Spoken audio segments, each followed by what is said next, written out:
a kid's time travel adventure from 2025 to 1990. రిషిని soft mattress పై నుండి లేచి కూర్చున్నాడు. ఫిల్టర్ కాఫీ వాసన పెద్దగా వస్తుంది. బయట పక్షులు కేవాకేరాలు వేస్తున్నాయి. పాలవాడి బైసికిల్ గంట సవ్వడి స్ట్రీట్స్లో ప్రతి చోట వింటుంది. రిషి స్లోగా లేచి వెళ్లాడు.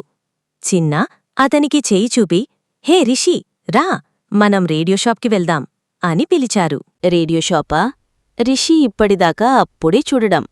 కొత్తగా ఉండడంతో వాళ్ళ వెనకాలే వెళ్లాడు. వాళ్ళు ఒక చిన్న షాప్లోకి వెళ్లారు. అక్కడ పాత రేడియోస్, టేప్ రికార్డర్స్ మరియు పెద్ద పెద్ద స్పీకర్స్ ఉన్నాయి. రమయ్య అంకుల్ రేడియోని ట్యూన్ చేస్తున్నాడు. గుడ్ మార్నింగ్ పిల్లలు.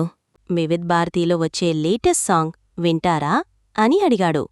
రేడియోలో నుండి మ్యూజిక్ వింటూ రిషి కాంట్లు పెద్దవి అయ్యాయి. అంతలోనే రేడియో ఒక వింత నాయిస్ చేసింది. ఒక డిజిటల్ బీప్. 1990కి ఇది నార్మల్ కాదు. Beep beep. రిషి దగ్గరికి వెళ్లాడు. ఒక రోబాటిక్ వాయిస్ స్టాటిక్లో నుండి సుసుస్సా అని వినిపించింది. Rishi, system error, reconnect, signal trapped. Ramayya uncle రేడియోని కొట్టి నవ్వారు. పాత రేడియోస్ అప్పుడప్పుడు అర్థంలేని మాటలు మాట్లాడతాయి అని అన్నాడు.